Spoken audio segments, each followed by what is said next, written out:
And we are live. Sean Murphy, what's good, my brother? And we are alive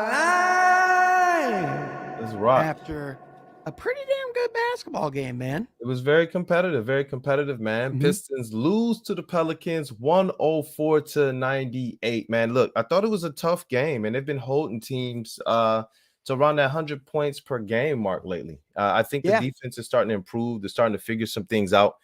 It is a tough loss. You know, you want to pull one out like that. They fought all the way to the end. Shout out to SADDIQ Blaze. You know, he looks good when he puts 3-point shooting together with his career high 2-point field goal percentage this year. He's up at about 53% on the year now. Yeah. Um, Obviously, you want to see a team pull it out, but at the end of the day, I think the big thing to remind to remind ourselves, this isn't the Pelicans of old. This New Orleans Pelicans team is second in the Western Conference. They've won 10 of their last 12. Zion Williamson is playing at a different stratosphere right now. And I thought they defended him for the most part pretty well. It's just he's the immovable object. He's Shaq in a 6'7", 6'8" frame. You know what I mean? Like that's yeah, just the type of immovable force he is in the paint. So like I don't feel like, I feel like they fought like hell. They competed, and the fact that they were in a position to still win that game even after your best player gets ejected in the middle of the third quarter, you take that. yeah. You take it. Well, you take it if all of the other things are there, because this isn't a bad or a tough loss. It's just a loss to Well, a yeah, better team. like I said, like the Yeah, fact that you were in a position to win, like despite those circumstances, like that's what you take solace in. yeah. Definitely. You know, with tonight though, even with Zion Williamson, he was a monster tonight. 29 points, 10 rebounds, 5 assists, 11 to 16 from the field. I didn't feel like our guys were overmatched though trying to defend them. Some guys are just going to get theirs. But there was a comment I wanted to address because Jalen Duren tonight, 12 points, 13 rebounds. And I heard somebody say, look, every time I look at the box score, you know, I think this was after his 4.4 rebound game. It was like every time I look at the box score, I don't see anything special out of him. I hear what you guys are saying, but maybe I need to start watching the games. First and foremost, yes, watch the games, because anytime you watch Jalen Duren, you see something special every single time. What he's doing on a defensive side of things by making guards and wings and even like big men now think twice before just believe you can just walk through the middle of the lane against the Pistons. That is important, man. It's an impact that he's having on this game. And it's interesting, you know, when you look at tonight's game, right? Jalen Duren, plus 11. The plus minus, the highest on the team. Plus Mhm. minus doesn't mean everything, but you can see the impact that this It guy is tells having a on story. the court nightly, man. It tells a story. And the big thing is, listen, man, my big thing is people need to stop putting so much weight in statistics, because the amount that you miss in a game and the amount of context that you miss when you look at a box score is simply too much. I mean, the amount that like we talk about a guy like Ben Wallace. We had someone go on our own network and say because of his stats he's not a Hall of Famer, but in reality, you watch what he does throughout his career. You watch at the level he plays with. You watch the impact that he had being the type of player that he is. That's what you look for, right? Like Yeah. like there have been players that dominate this game and it doesn't show up on the box score. And at the end of the day, like yeah, like there are guys, like you look around this league and there are guys that are doing amazing things statistically. The offensive numbers are unlike what we've ever seen. But Kool-Aid, let me ask you a question. Yes, sir. Russell Westbrook, he averaged a triple double 4 seasons in a row.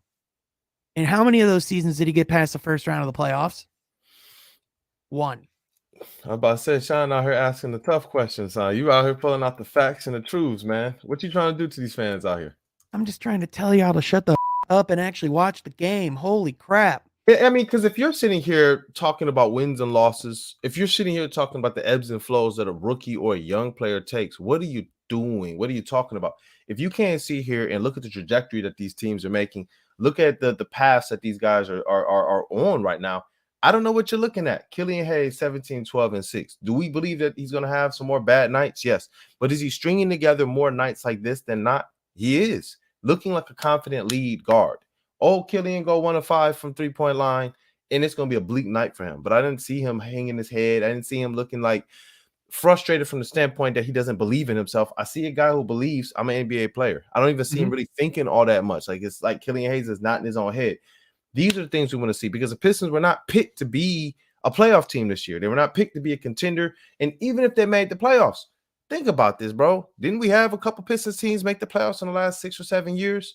We don't really. But what was it? What was the trajectory, man? Where was the longevity? Where was the program of it all? We're not just trying to win and just say, "Wow, we made the playoffs," and then because no, you know what? That's cheap on Pistons fans. That's cheap. How much did we cling to those 2 little playoff appearances, man, against Cleveland and against Milwaukee? Well, I've seen a lot of it didn't mean anything. It literally meant nothing. And at the end of the day, our franchise, both of those years we made the playoffs. The next season we were actually worse off because of because the next year after the 2016 season, Reggie started getting injured. We had false confidence in this young core that we were trying to build around. The box score though, Sean. Yeah, but Andre Drummond in 2020 games, he was statistically. Hey, look, I don't want to hear that. But even then, though, Kool-Aid, that's my guy. I will always go for Andre Drummond though. You can talk about other people on that squad because there was a lot of people who we don't remember for them teams. Yeah, but Kool-Aid, I'll always stand for Mr. Drummond. But Kool-Aid, I've been trying to get this point across for 2 minutes. I got you, brother. No, yeah. So I think a lot of people look at the Pistons record and they look at how they're playing this season and they see the 7-20 record. They see the long losing streak that, that was in the middle there. They see the blowout games at the beginning. And I think a lot of people checked out and gave up. But if you actually look at where they're at right now, the Pistons are 4-6 in their last 10. They're sub 500 over their past 10 games. And that's with a pretty heavy schedule, mostly road games against some of the better teams in the league. And for the most part, they're not getting blown out. They're competing, and they're doing so without Cade in the lineup. And they're doing so with guys in and out of the lineup. And it's different guys stepping up each and every night, but also the consistencies of guys like Killian Hayes stepping up and playing better. Guys like Isaiah Stewart, I feel like he's been playing really well in his minutes in the 4 ever since he's gotten that opportunity. And, I just think to me, like, it's so apparent that this team is getting better. It's just, we have to stop grading this season from the over expectations that we might have had at the beginning of the season. Like we have to take this season for what it is and say, okay, they're actually growing now. Like I like James Edwards made the point on Twitter. He doesn't see this team being a bottom 3 seed in the league. Like really the only reason why they were right now is because the Pistons only played like they played like a couple more games than a couple other teams. Like the reality of it is like this, this team, in my opinion, this was never supposed to be a playoff team, but I also feel like the record wasn't reflecting of how good this team actually was. And I feel like the improvements that we're seeing and the growth, that we're seeing, and also just, young guys stepping up and making the most of their opportunities, I feel like that's the thing that gives you confidence and says, okay, well, there's the progress that fans should be looking for. Right. Yeah. But I don't know. Like the Pistons have made progress this year. I know that's what I'm saying. Yeah, they have. That's what I'm saying. I mean, even in the win, the measurables, not just the things that we try to intangibly say, the wins, they're ahead of the pace of last season. Granted, it's only by like 1 or 2 wins, but even then, like they're still improving. Yeah, I mean, well, it depends on how you look at 1 or 2 wins. 1 or 2 wins without Cade Cunningham, really. Right. 1 or 2 wins without Marvin Bagley again. You're talking about effectively the squad that started last season without Jeremy Grant, without, with the Jeremy Grant kind of injured, Kelly Olynyk kind of injured. That's how the Pistons looked last season, and they looked like a team discombobulated. Killian Hayes was not really filling in or anything of that nature. So whether people look at it as like just a few games or not, this team is intrinsically better team than last year. They have more talent. They have better young talent than last year. What Troy did by flip-flopping this kind of core 4 plus the 1 or 2 to what it looks like this year is tremendously better. So if nobody, just to back up your point, this squad on the measurables and on the intangibles, they've taken steps forward all season. It got a little bit derailed when you talk about injuries compounded with the fact that guys like Killian Hayes, Isaiah Stewart, and SADDIQ Bey didn't start off the year as steady as you would want them to, as your first set of draft players that this foundation is built on. As those guys go, I believe that's how the intangibles of this team and the measurables of this team are going to go. Bojan's going to give you his. When K gets back, I don't think it's going to be this year, but whenever he gets back, he's going to give his. What are Killian, SADDIQ, and Isaiah Stewart going to do? That's where this whole thing kind of revolves around. But that's why I'm glad also that Troy Weaver didn't rest on his laurels and say we're only going to depend on those guys. Right. I believe in the fact that Troy Weaver already has his game plan down pat in like 5, 6, 7, 8, 9, 10 different paths he can take to make sure that this team is where he wants it to be next year. We all sat on these channels and said, Sean, we believe that they should be at their best, they would be competing for playing at their Yeah. best. We all But believe that they would fall just short, maybe about somewhere between 25 and 30 wins on the season. And right now, that's where they're tracking towards. If yeah. they go one spurt, bro, just one spurt though, the season could look a lot different.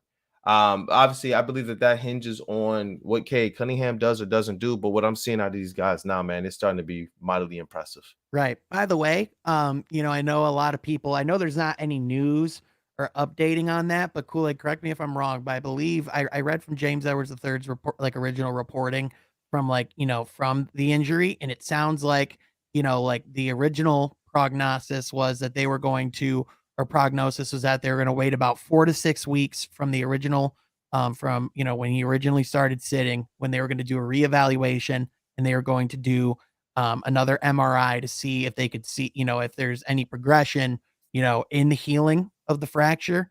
And from there, essentially, they're going to figure out if Cade's going to get surgery or going to continue resting. So, like, I think that's going to, because even then, like, even if they find that like it's progressing well, he'd still need to sit out for quite a while anyway. So, like, at earliest, we would be looking at least like February if he were to even come back. And even then, by that point, to be honest with you, I'd shut him down for the rest of the year anyway, because there's really, for the long term, like for the longevity and in the best case and best interest of the franchise. I understand the importance of getting minutes and developing, but at the same time, I think kind of like what you were alluding to, it's just doesn't make sense to bring Cade back this year if it can jeopardize his long-term health, Well, yeah, and that's on the medical staff to decide. I've had, playing ball, being close to it, those shin injuries, they're not something that you want to play with, play around with. You want to make sure that medically you're getting everything that you can get. Especially when it's a stress fracture too. You want to make sure that doesn't linger over the long term. Oh, well, stress fractures, those boys do linger over the long term. I got stress fractures up and down the left side of my body. You got to, and that's the thing, you have to make a determination on, are you going to just rest it? It's almost like Rasheed Wallace with the plantar fasciitis. Some injuries, all you can do is rest them, and the rest you use to see if the body can reinforce itself, to see if the body can do certain things. It's not going to heal itself, but can the body do certain things to try and reinforce to allow you to go out there and be effective? The surgery is to try and just correct the issue if the body can't do it. So if it's a situation where they're like, he can play, he's not going to do any more damage at the end of the year, I would like to see them get a jump on chemistry. Next year is a year that they're supposed to be a team that we're looking at as being disappointed, taking a next step, competing for the play-in. You know what I mean? So it's going to be an interesting ride with Cade Cunningham this season, just to see what they're doing, because when I look at his face, it looks like the boy want to play, but I think every hooper wants to play. Even of course. You just, I mean, when you see him there, man, you see both a guy that just wants to be there to support his team, but also you can tell he's just itching to get back on the court. And at the end of the day, like the only reason why, like, and I would agree with you, like, of course you want to take, if you can get him into the lineup and you don't risk any of his health, and, you can get that jump start in chemistry, of course. However, looking at the circumstances, looking at the likelihoods of like what's going to happen, like, I'm not a betting man. I don't have any like inside information. If I were a betting man, Kool-Aid, we're going to hear it in the next couple of weeks that he's going to get the surgery. That's my guess. It'll be interesting. It'll be an interesting thing to see. It's reportedly what the team prefers. It's reportedly what the doctor thinks is the best. Again, this is just from what I was reading, so I could be wrong. No. Report it all. Obviously, Cade's camp is going to have its say. Of course, they're going to have their say. So they have whatever they decide together. That's what Cade I'm stamping. It's Cade's call, man, 100%, and he ultimately, has the decision to, do what's best for him. And, listen, man, I don't envy him for having to be in that position to make that type of decision, but listen, man, at the end of the day, there's still really exciting guys in the lineup right now. You alluded to, like we talked about Beef Stew, but Jalen Duren, this 19-year-old monster.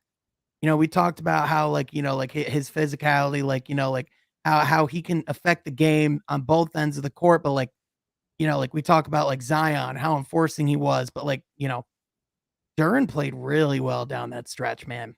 And just the more, it seems like they are really trusting him to play important key fourth quarter minutes. And I just, people say, oh, well, he needs to start, he needs to start, he needs to start. But like the fact that he's getting these minutes mean way more than him starting a game. You know what I mean? Yeah. Yep. Yep. I see some people in here, man. They chiming in on the K stuff. And it is an interesting thing with that. But I don't know, man. We'll see. We'll see. I'm hoping that they give this thing the time, like El Kai says, to let his bones kind of heal to see what the body can do. When you take that surgical route, man, it's that's It's it. a risk. Like, there's no going back, It's a risk. from those changes to your body. But when you play on a stress fracture, that's a risk. So Mm-hmm. I know one thing for sure. I'm not a doctor. no, not a doctor at all, man. But definitely the experience as it relates to dealing with these things, at least on a playing level. There's a lot of injuries that you just wind up having to play through. Dude, there's times where I'm afraid to cut the cheese, let alone to like, like have to like be the person to, like cut someone open and operate on their organs. That. Yeah. But I mean, look, at least we found a way to get some Cade Cunningham talk in here, man, because it's fun to see the Pistons this season kind of go through their ups and downs, see how these young players are doing what they're doing. But this season was really about Cade Cunningham. That's what this season was about. But and for we got a doctor or somebody in the medical field. So in my opinion, or like, when you look at, like when I look at all of these games and I'm watching this season go on, like I'm someone that, likes to try and stay on the positive side of things. I like to try and not linger on the things that are negative, but it's like every time I watch a Pistons game, like whether that's competitive, whether it's not competitive, I just always find myself going, man, imagine if Cade was on the court. It would be a whole different, because watching that Pelicans game, if Cade was on the court, they win that game. I don't care what you say. They win that game. Yeah. And keep going, bro. No, I was just going to say, like, I feel like if Cade was playing and was healthy, I think you'd be seeing, something reminiscent to what SGA is doing out in OKC right now. Like, he's balling. And I don't know if he'd be scoring to that level, because SGA's like, I don't know if Cade is just the guy that's going to go out and score 30 plus points each and every night. But I know one thing for sure. If Cade was healthy, man, he'd be out there. He'd be hooping. We saw that. But at the same time, the thing that you like to see is that, the team isn't quitting, like they're in fact, they're getting better and they're playing harder and they're learning, like, again, like the defensive progress over the last couple of weeks is real. Like, even though there's still been times where it's not been perfect over the last 2 games in particular, I think the big thing Kool-Aid has been limiting the offense, specifically in the first half, because like I've seen so many times where the Pistons just allow 30 plus points or even 40 plus points in the first quarter alone, and they're just trying to fight their way back from the damage that they caused, that they did to themselves in the first quarter. Yeah, against the Memphis Grizzlies the other night, man, that was part of one of my main points. They gave up 69 points in the first half, but only 122 for the game, and they lost by 10. And that's not a game that they're going to win. Like, if the Pistons are trying to get in an offensive shootout, that's not their game. It's never been the Pistons game. No. And honestly, though, they have a better opportunity to score this year. Like they're showing to be a team that has some firepower a little bit here and there. Right. With some people that are specialized, at least in scoring, in my opinion. But defense is where it's always going to be won or lost for this squad. I don't think that the Pistons should ever try and build a team on the basis of offense. Never. It's just not an identity of who we are here. And with the way that we're often refereed, you got to have a strong defensive team here. You just do. You got to have a team that the referees say, you know what, we're gonna let these guys play a little bit more physical because they've earned that. They're not dirty players, not this, not that. They're players who we can recognize play a good brand of defensive basketball. And where they got to toe that line, where the refs have to try and crawl it back in. What I've noticed with their improvement on defense, it's been the improvement of their intensity, their intentionality, and their physicality. Yeah. Stop the and ones, stop the cheap kind of reaching in, stop the someone's cutting by you and you just kind of turn and reach at them, like how when you see somebody just too far away and you're holding the door and you're just like, oh, I'm sorry. You just let it close and keep moving. That's what their defense was early in the season. Now these guys look like, I see Killian getting up in people's jerseys again. Like I said, I see Jaden Ivey even. Though his offense is a little wavering, I see him out there getting it. He's like at least once a game, it seems like we're seeing him go get a steal at the top of the key on Which one he's end one of the and rookie jump on the leaders in other end. steals as well. So he's like, he's doing really well in that category. And like, you look at the, Mhm. I think the other thing too is it's the focus and it's the communication. Cause I think you've seen like there's been times over the last couple of weeks where like you can tell the Pistons are trying on defense. Like it's not like, in my opinion, I don't think we have a team that's like that it's like a lack of effort, on the defensive end, especially the first couple of weeks when we were insanely shorthanded.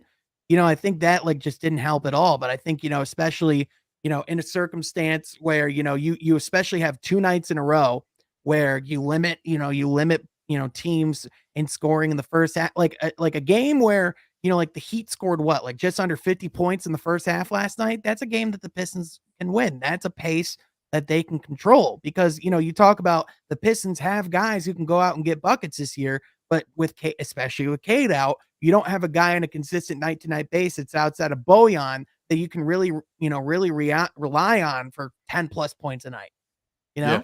Yep. Yeah, and that's the thing. I think in the Pistons maturation, they're trying to see, I believe, right now, what do you have with these big men? They're all Mhm. still relatively young. They're all first round draft picks. They're all well, Stewart is not a lottery pick, but if there was a redraft, Stewart would be a lottery pick. Mhm. So my thinking is obviously the Pistons have the cap space, they have the draft capital, they can go out this year and solve a couple problems. It's going to be a little bit more tough to find that absolute scorer, and so that's why I'm actually not opposed to the Pistons looking at bucket getters, shooting guards in the draft. I don't really know who they're going to be able to go out there and score this year. I mean, sign this year, who can fit that bucket getter role, because I do believe they need one more solid scorer to go with Cade Cunningham and Bojan Bogdanovic as it relates to just flat out bucket getters. I like SADDIQ Bey. I Yeah. really do, but I don't know if he's necessarily that player. I feel like there needs to be a shooting guard of some sorts that can absolutely go out there and just get it, whether they're coming off the bench or not. Just absolutely go out there and they're just a gunner. Yeah, for sure. So I wanted to show this really quick, and we can talk about this more on the table talk tomorrow night too. But this is from Jack Kelly on Sam Vecini's Game Theory podcast. A lot of people have been doing redrafts from the 2020 class in particular, and in their redraft, they had SADDIQ going number 8, Beef Stew going 11, and Killian going 15. So if you look overall, 2 out of those 3 players went above the position that they were drafted in. And, Killian Hay, well, 2 of those guys not even drafted in the lottery.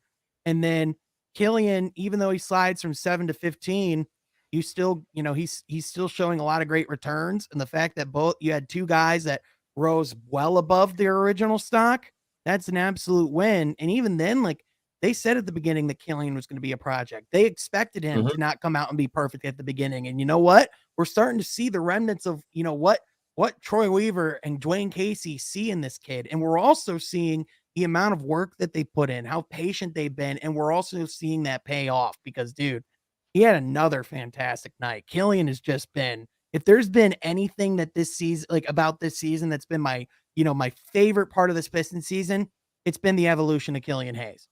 100%. Yeah, and with Killing Hayes is interesting because his evolution, it's not even like you can say, wow, he improved this in his game. Wow, he did this in his game. I'm not seeing him add anything. It's just like someone turned up the game slider on He confidence. flipped the switch. Yeah. And that's what we said all year, went on Morning Woodward show, went on heavyweights, told these guys, told Adam, told Easy and Spence and those guys, told Jeff, shout out to those guys. Obviously, Jeff is more in line with our line of thinking, our way of thinking. But I told those guys, look, you can be disappointed. I told Adam it's fair to be disappointed in Killian Hayes because when they're not producing, that what are you gonna do? We can't sit up here and say, hey, he's this and the other.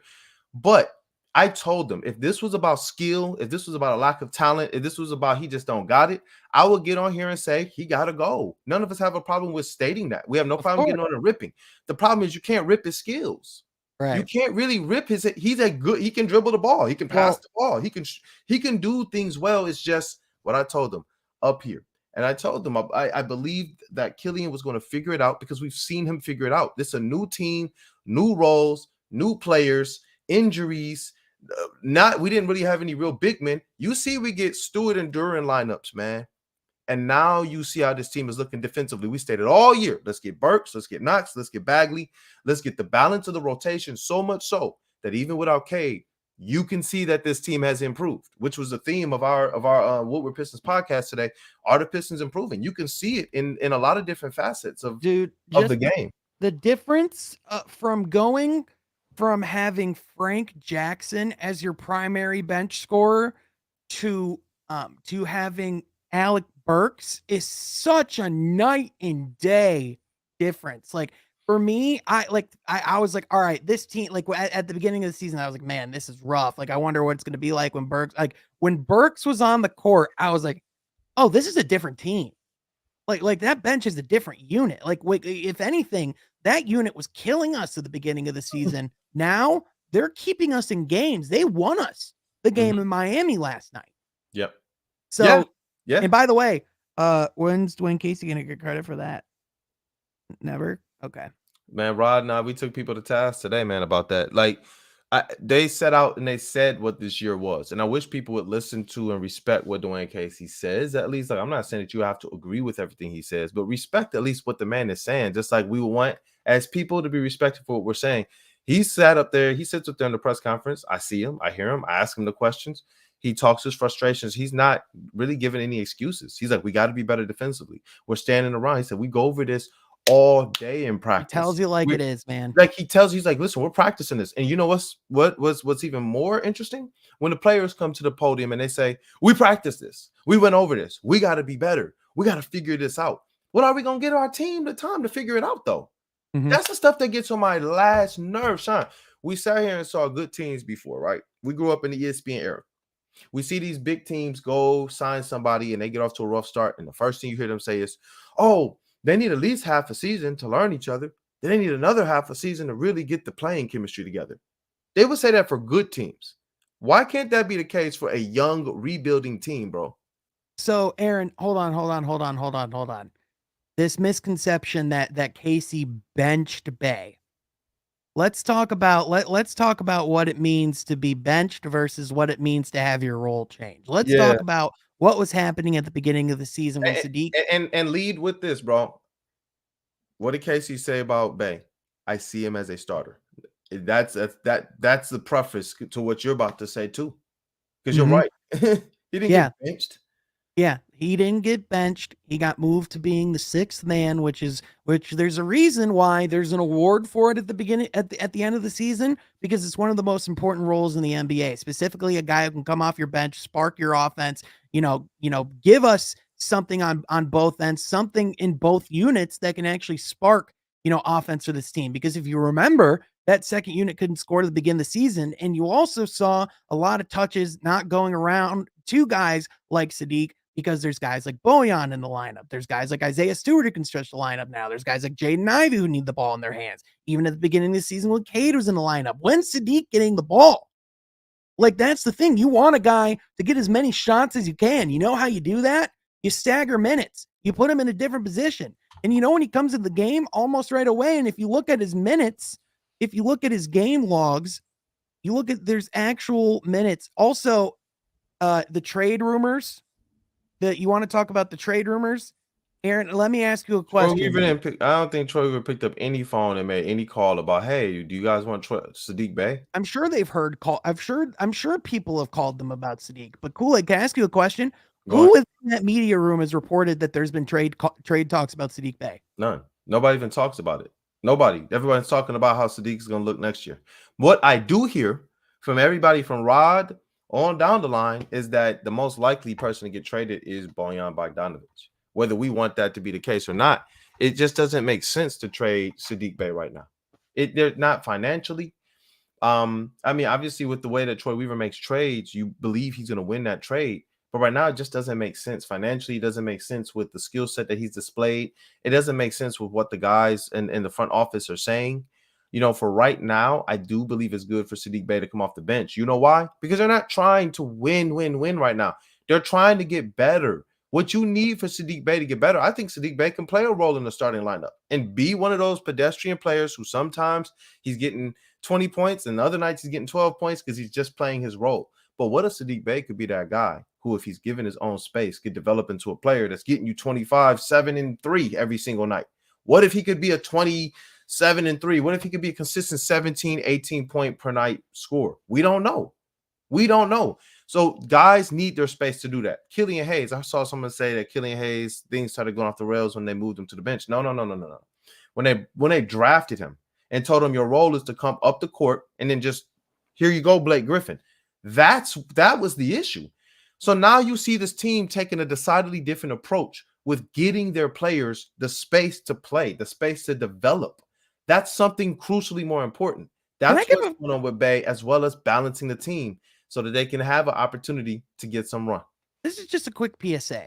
Yes, sir. If you ever see a report from Jake Fisher, Pistons related, just keep scrolling, because Jake Fisher is a good reporter, but the type of reporter he is that he literally just reports every piece of intel he hears, whether there's any levity to it or not, whether there's any traction to it or not, whether there's any truth to it or not. That's just the type of reporter he is. He reports every single little thing he hears. And the reason why you don't hear from guys like James, the reason why you don't hear from guys like Rod or Mike, is because those are the types of reporters that are gonna vet that type of stuff out. They're within the organization and know exactly what's going on. Like guys, like the likelihood of them making that type of trade, especially like in the middle of the season, like especially like before like the summer, when like that's when their salary cap space hits, and like that's when they can actually make changes to their roster. Like I don't see why you'd trade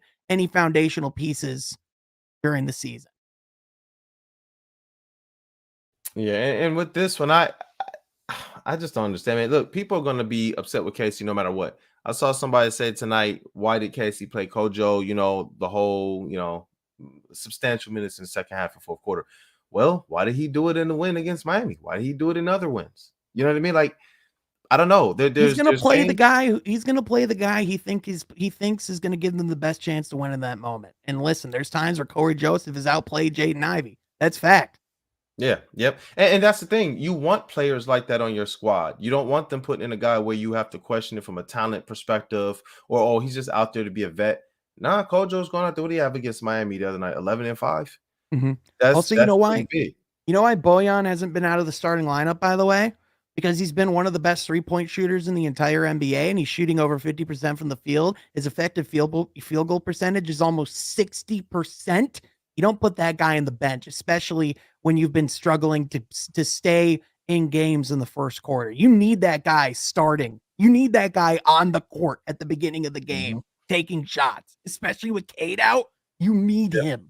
And I don't care if Kojo was 0 for 4 in this game and his defensive liability. If Kojo was 0 for 10 in this game and wasn't doing what he's supposed to do, which is bring a steadying hand to the offense, especially since now he's the lead guard off the bench, that's what his role is, and that's what he did. When you look at the bench, that's the sign of what's going on with that guard. When you look at the bench scoring tonight, those guards, those other people off the bench were well fed.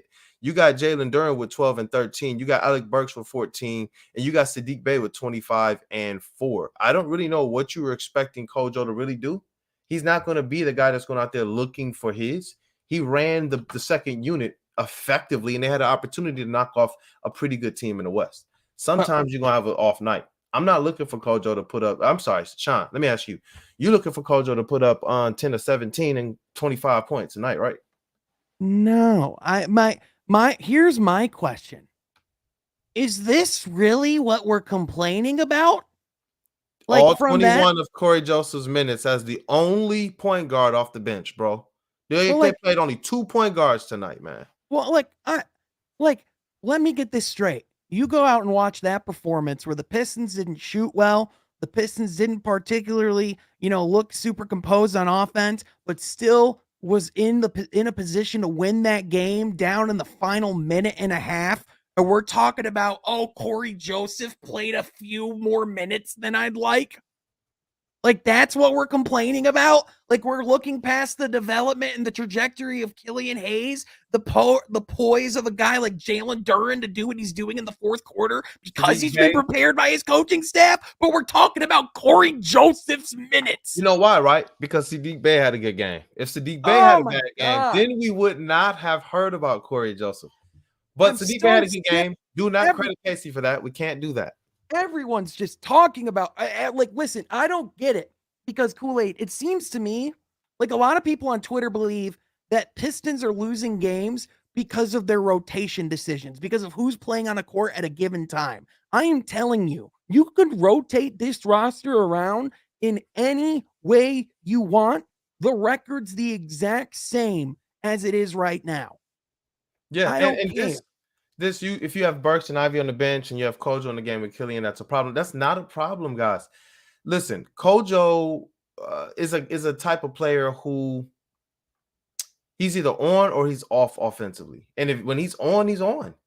But what his role tonight, it wasn't to score, guys. It was to bring a steadying hand to the team, which is what Corey Joseph does every single time he comes into the game. It's not that he does it efficiently in terms of how he scores the ball every single time, but Corey Joseph is a guy that you need him in the game in certain spots. And if you've seen some of these wins this year, Corey Joseph has been one of those guys in the game at the end. I know people want to see Burks and Ivy. The problem with that pairing sometimes, with playing one of those guys with Killian at the end of the game, when you're trying to get scoring from other players, mind you, is that those guys can take away from a guy like SADDIQ Bey, who is absolutely the reason why the Pistons down the stretch had an opportunity. You're looking at the game, it's like the Pelicans look like they're going to pull away. Nope, SADDIQ Bey 3. Pelicans look like they're going to put. Nope, SADDIQ Bey 3. Mm-hmm. So when you got that type of opportunity, you got to have the players on the court who can best utilize that. You need 2 playmakers on the court at that time. Ivy hasn't shown in recent weeks, in like recent games, to be as effective in that department as he was earlier. And Burks he gets tunnel vision. When you put Burks and SADDIQ Bey together, sometimes they negate each other, just like SADDIQ Bey and Bojan. So it's about fit, and it's about the steadying hand who can help facilitate the offense. I would actually argue that Cade's absence is actually something that is hurting Ivy's game. I actually feel like Ivy's game was a little bit easier for him when Cade was on the court. I feel like, like for one, he wasn't getting as many double teams that he's getting now. He's also, more open opportunities to drive to the lane and get kickouts from Cade as well. I feel like him and Killian just haven't quite found that mix yet. And I feel like that's I feel like from an offensive standpoint, they're just still finding their groove, but at the same time, listen, man. All right, here's what I'm saying. Listen. I love Kojo. Listen, we like Kojo. He's a great player. What we are saying is, if your biggest qualms and you really think that the biggest problem with this team is Corey Joseph, you are lost in the sauce. You completely missed the entire point, and you don't even know what's going on right now. Yeah, that's what I'm saying. Yep. And I see people saying, well, we want to see us lose with the young guys. They are losing with the young guys. We've never had more young guys in our lives, guys. Like SADDIQ's playing 30 plus minutes a game. You want to play? He's an 8-year vet, right? He's played as many years as Kojo, right? But then though, dude, he's playing 30 plus minutes a game. Like how much more do you want? But that's what I'm saying. Is he a young player or a vet? Is he just entering his 3rd year or his 8th year? Jaden Ivey's isn't he leading rookies in minutes? Shh. Jesus Christ, man. But no, look. People don't understand. We've heard people from DeMar DeRozan to LeBron James just recently talk about how Dwayne Casey has SADDIQ Bey's minutes are down by 2.5, and it's 20 games in. I don't want to hear that his minutes are down. It's 2 minutes. Chill. Anyway, go ahead. I'm sorry. But yeah, I mean, for real, we've heard stars, bro, stars in this league who never even played for Dwayne Casey State. No, that man had an impact in my regular life and in my basketball life. Everybody, young players in this league, like they're all stating the impact that Dwayne Casey had in their lives, and they say it's because realistically, he don't just let you do what you want to do. Dwayne Casey has consistently stated, "I am not letting basketball players on my team build and practice and play through bad habits. That's not how it's going to go." The players that have come here and proven that they deserve the time, did they get the time? What stunting did they do to Saddiq Bey or Cade Cunningham or Isaiah Stewart? Didn't them boys play as rookies? They played, bro. That's what I'm like. There was no stunting. Even with Killian Hayes, they threw him in there and they realized quickly we got to do something different. And they still They didn't threw him stunt right in the his fire. minutes. They were like, start right away. You're playing against the best point guards in the league. Go out there and create. Yeah. Look, he can. I agree with Aaron. Everybody can do something better, but you're not gonna get that perfect guy. You look at all of our previous regimes here. You got to go back how far before you have a regime in which you know that look, the coach can put in some work, though he has some head scratching things. The front office is going to put in work. The owner is not going to be in the way at all. Well, then This he is had one of me our most until his complete organizations we've had, bro, since I think before the going to work Pistons. well, Kool-Aid. He had me until his direct next point. What'd you say? He had me until his direct next point. Look at his next comment. Free Duran. He literally played more minutes than Marvin Bagley tonight, dude. Like, what do I you love want? Aaron in the comments usually, but come on, brother. You keeping us on our toes tonight, I guess.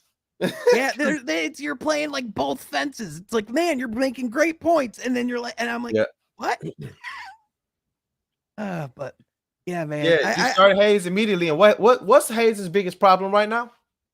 Up top, they started Hayes, and what happened? They neutered that dude early on. You can't just do that, and that's what I think. I don't believe Casey wanted to play Killian Hayes. I don't think he wanted to just go on ahead and just let's just do this.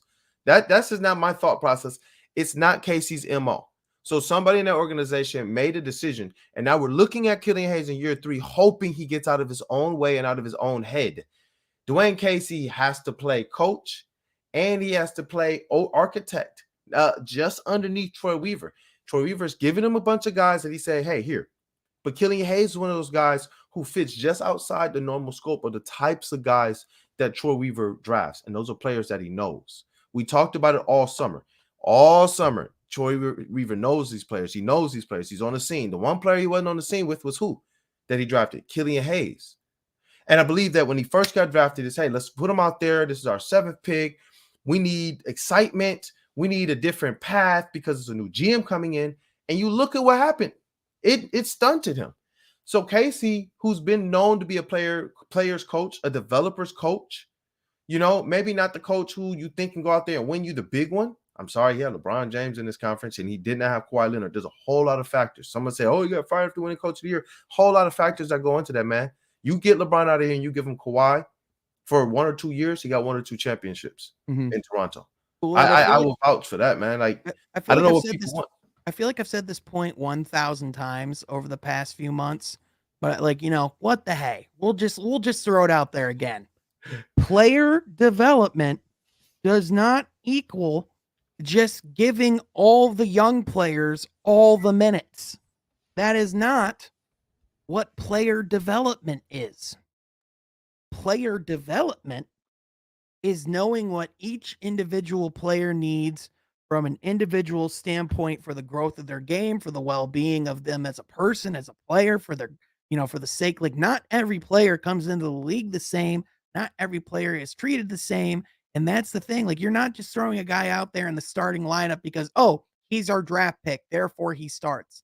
That's just not how that works. And like, the thing is, again, like Jalen Duren's impressed. He's getting a lot of opportunities to grow, but he's also being tested and being given new elements slowly but surely, because that's what you do with the youngest player in the league. You bring him along slower because he's younger than everybody else. Who would have thought?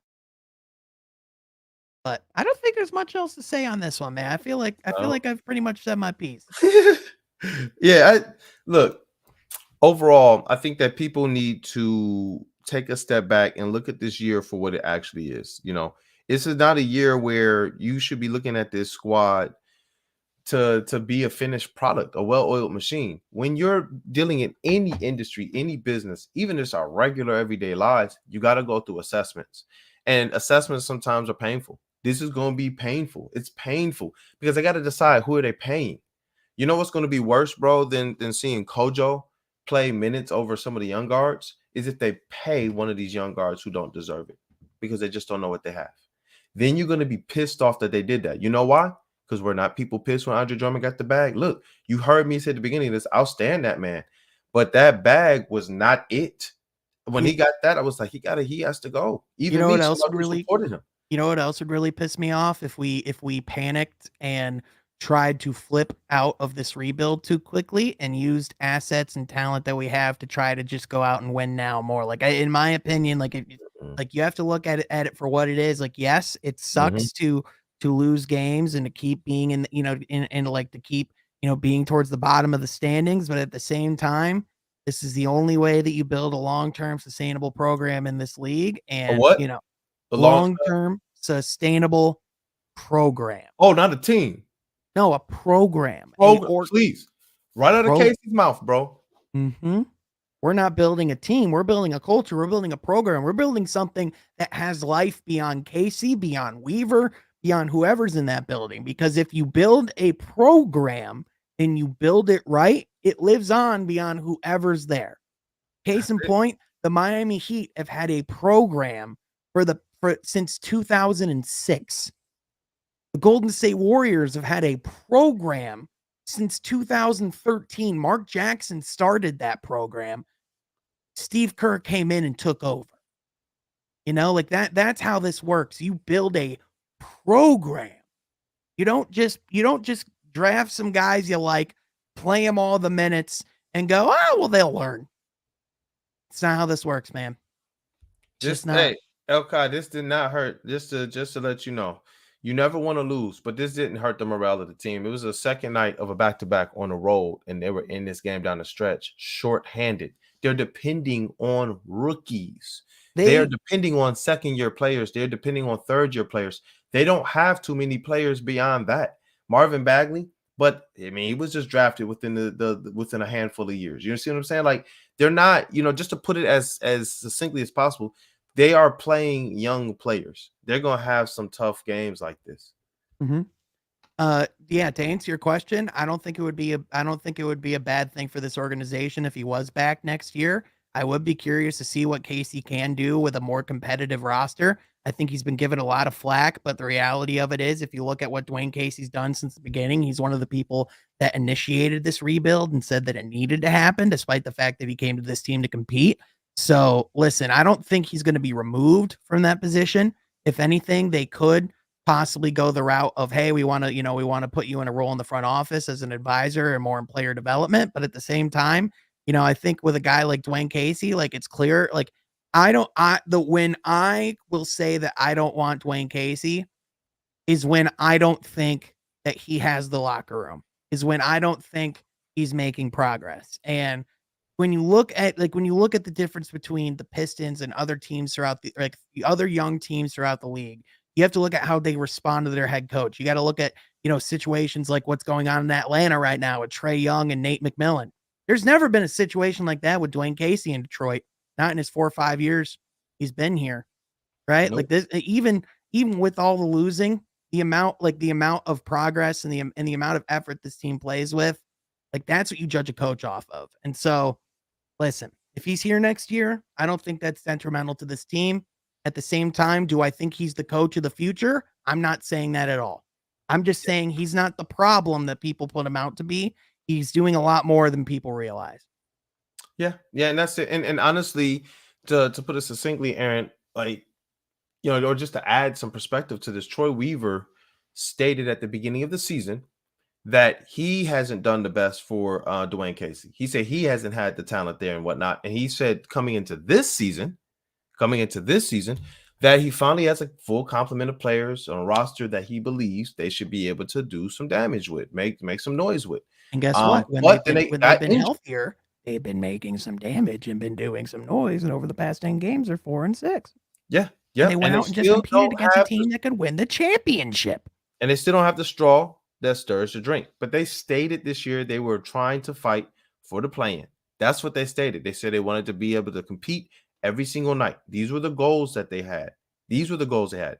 They have, outside of injuries, they honestly have been fighting. They've been pushing. I haven't been too disappointed in this squad. But you gotta take everything and put it into the proper perspective. We're not happy with losses. We're not happy with some of the rotations and moves that Dwayne Casey does. We're not happy when Killian has a bad night or these guys Yeah, have we'll criticize and we'll say when he doesn't make the right decision, but at the same time, we know that that's not we know that's not the issue with the franchise. We know that it's not the reason why they're losing games, and we know that that's not the ultimate problem. And the other things that he's doing from a player development and mentorship standpoint far outweigh some of those in-game flukes. Because here's the thing: coaches, as it turns out, Kool-Aid, are human. They also make mistakes. lies. I don't believe you.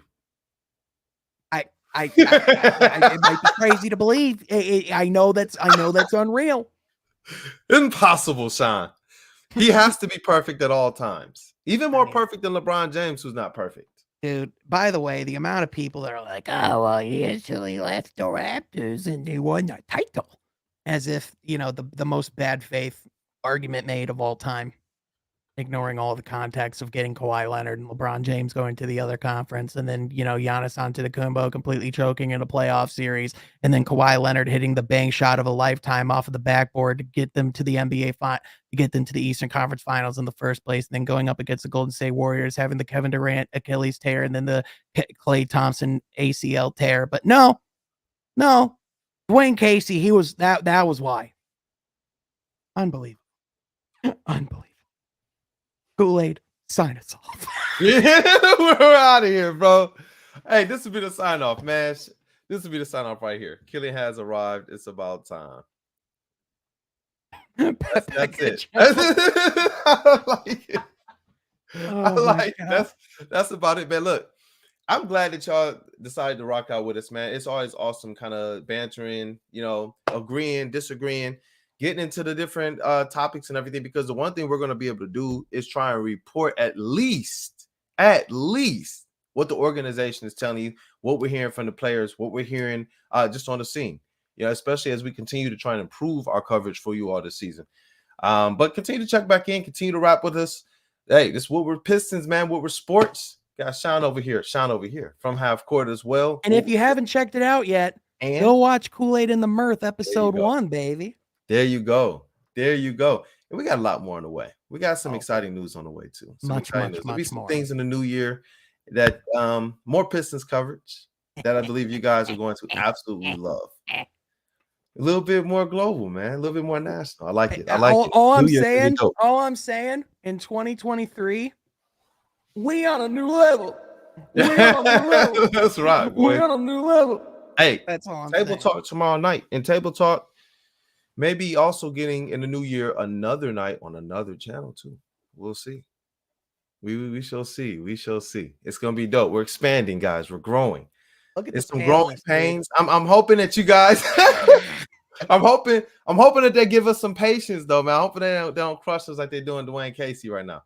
Hey, listen. They can try to come back with whatever they want. I'm ready to go. Let's rock, brother. I'm ready to go. Like man. Brother, I've been taking the Dwayne Casey arguments literally since he was rumored to be the next head coach of the Detroit Pistons. Like, I've been literally on the front lines. Shout out to Aaron, man, because look, there's some people who could come in and just be pains. He comes in every night, and I listen. He's consistent. He's always respectful too. And I get it. I've been there before. Before we got Troy Weaver, before we understood what we had and how eerily similar this guy's operating to like Daddy Rich and those guys back in the day with the Bad Boys. It's like, okay, I got a little bit of perspective. Let me see this one out, man. It's different. Mm-hmm. It really is. But so Aaron, trust me, bro, I get it. There was a time before we had a lot of perspective to deal with, and we see all other teams going out there and seemingly getting it right year after year after year with their young guys seemingly coming out here and doing great things. But I'm telling you, Troy Weaver has this squad on the right path. Casey is, in my opinion, the right coach for this time. I agree with Sean. Who knows where this goes down the road, but in terms of building a program, you need a guy like Casey at the foundation. You just do. The Raptors do not win that championship if Casey wasn't the coach there prior. The only young coaches that succeed in the midst of a rebuild are special young coaches that turn out to be generationally great. Like, if Ime Udoka was the coach of the Pistons at the beginning of this rebuild, it would be a disaster. I was literally thinking about that earlier. Like, how bad that would be. If he was gone like right now, bro, these young imagine imagine if he had to deal with all like the Blake years and like Derrick Rose, like all that stuff. Like I just try to forget that era of Pistons basketball as much as I can. Because perspective. I can't hear you anymore. Yeah, I think that's a wrap, bro. Oh, there we go. I was over here talking to. But yeah, for real though. Hey, thank y'all for tuning in and catching us on this stream. Be sure you follow my guy Detroit Kool-Aid on Twitter and check out his articles on Woodward Sports as well. And also follow your boy at Sean Halfcourt. And also go subscribe to From Halfcourt for more great content. If you want to go listen to more of my face, we had Steve on from the Table Talk to talk all things NBA draft and prospects and stuff, and Victor Wembanyama. So go check that out. Really good pod. So, yep. Hey, there we go. That's the perfect one. That's the mindset right there. That's the mindset. Imagine when they get Cade. We're gonna sign off on that boy. I like that one. Peace out, man. When they get Cade and Darko Jr. in there, we on a new level.